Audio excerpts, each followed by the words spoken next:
Okej, nu sitter vi här med världens största legend, Biff Byford i Saxon. Och vi har med mig Anders.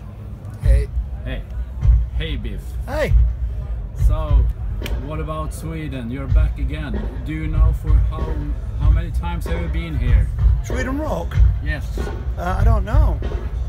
We were here 4 years ago. Must be about 4 or 5 times. Yeah. I think Motorhead were here more than we were. Yeah.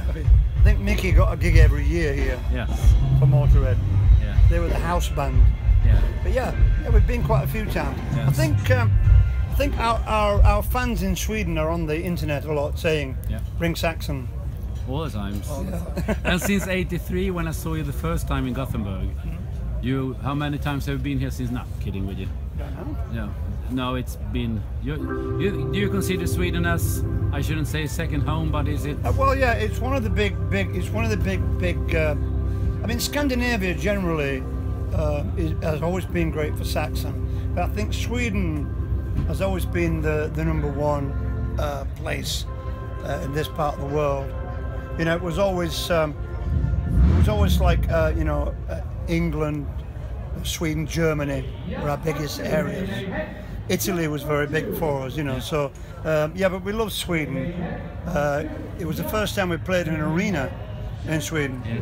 You know the story. We came with the small PA from the 2,000-seater, 3,000-seater venues in England, and turned up in Stockholm at the Ice Stadium with like 12,000 people or something, and it was a bit like the Beatles. I mean, you couldn't hear the PA for the audience. So great times, really good memories. So Anders, should you start out with a question or? Okay. You know, we always have these defining moments when we realize that rock is going to be in our life. I have mine. What is yours? Well, mine was. I didn't really have a big rock defining moment. I had a friend whose brother was in a band, and they played blues music. And I think I used to watch the band play in the rehearsal room. It was like an old chapel. Oh yeah. You know, and I think that was my defining moment. I wanted to play music. How old were you? I would be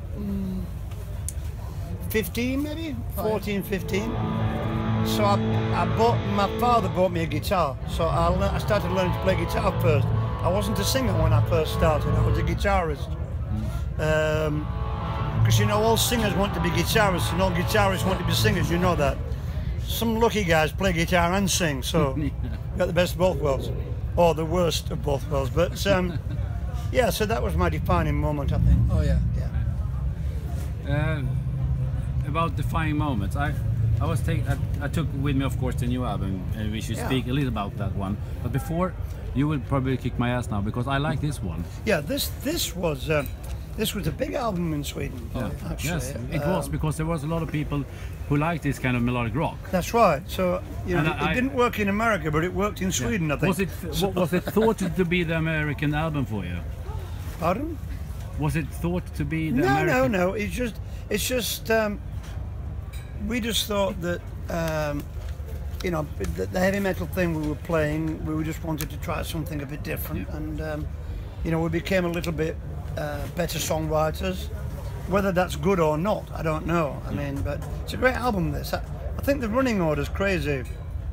I think it should have been Back on the Streets first, Devil Rides Out second, but you know, it sort of gave the album a little bit of a more mellow feel, because it starts with Rocking Again, which is quite. I think it stands the time, actually. Pardon? I think it stands the time for what it is. Yeah, it's great. I mean, it's people buy it. It's up there with some of the great ones. So if you look in this, I think this is a cool question, by the way. We discussed it before, Anders and me. If we look at the back catalog, so to speak, the first 10 albums. Yeah. Can you rank them yourself? Is it hard for you to say which is your favorite album of Saxon on the first? No, not really. I like Denim and Leather. It's a great album.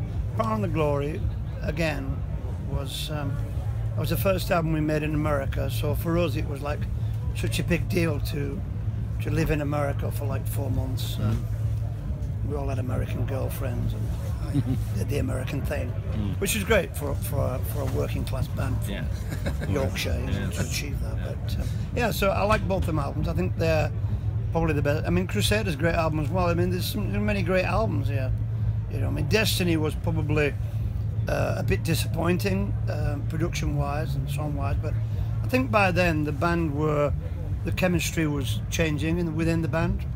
Is that part of the music industry changing? Yeah, so you know, it was a bit strange. So, but we did come back with an album called Solid Ball of Rock. Oh, yeah. Yes, it was. Which was a great album. You know, so you know, we do learn from our mistakes. You have been working since '79. I mean, you had the ups and downs. That's right. But, I mean, you had a pretty solid way. Yeah, it's like a roller coaster. Yeah. You know. What do you think is the thing that kept Saxon going from '79 to 2017? Well, obviously the fans kept us going.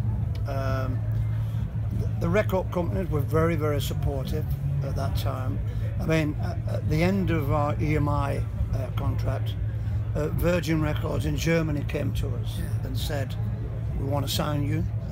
We think, you know, your career could go back up again." And so we signed with Virgin, and that's where Solid Ball of Rock came from. Oh, yeah. From that signing. That was the first Virgin album.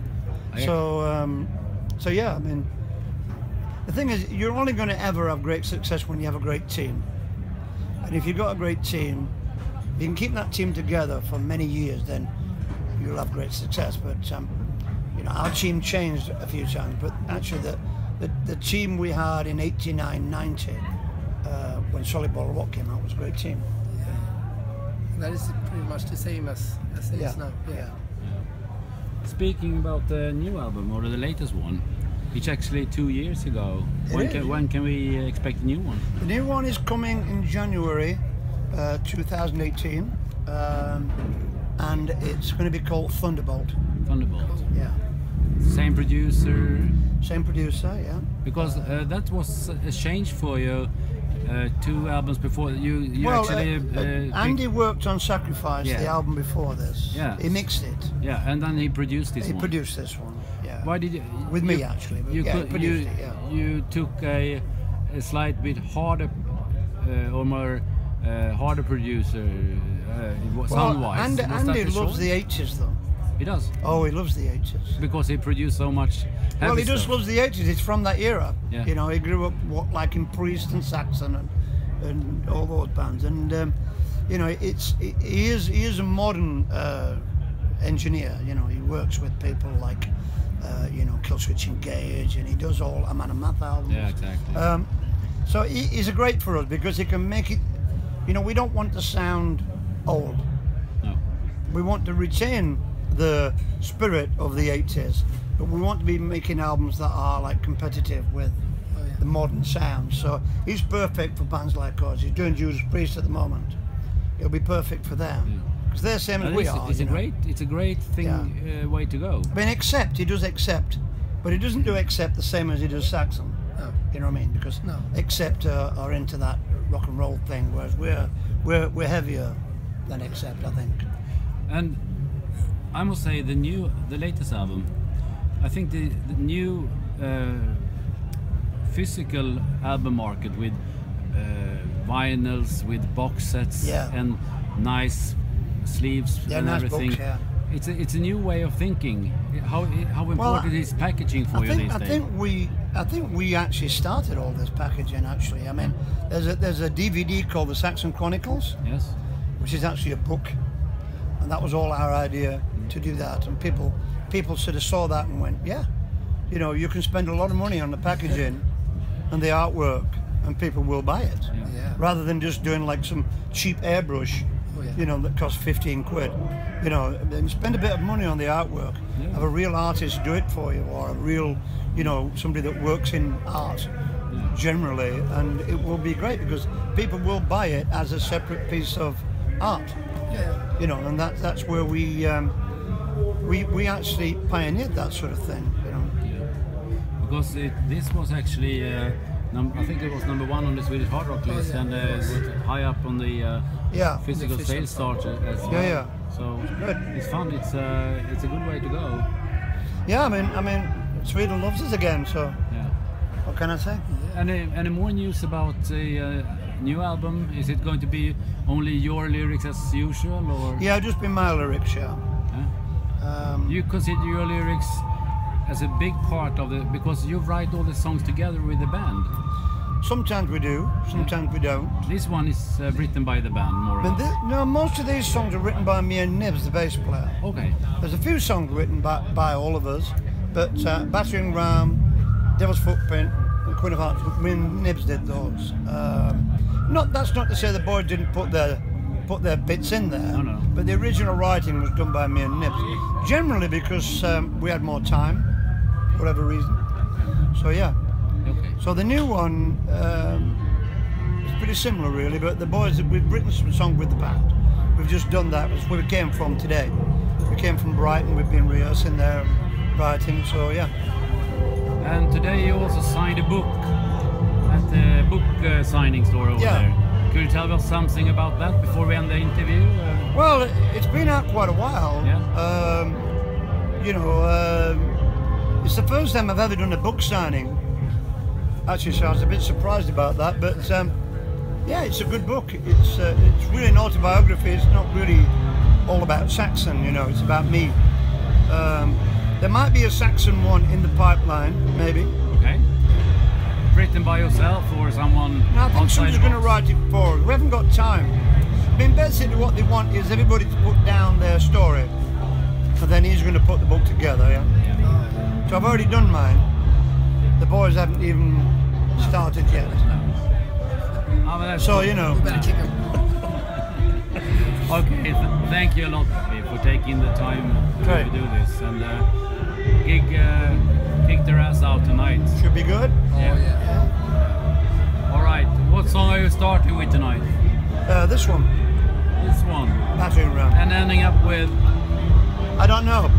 I don't know where, Saxon shows are a little bit, we don't know where we end up. Oh, that's We good. know where we start, but we don't know where we end up, That's a cool. nice one. Yeah. So, Should always be like that. it should be, yeah. Yeah. all right, thank you. Right.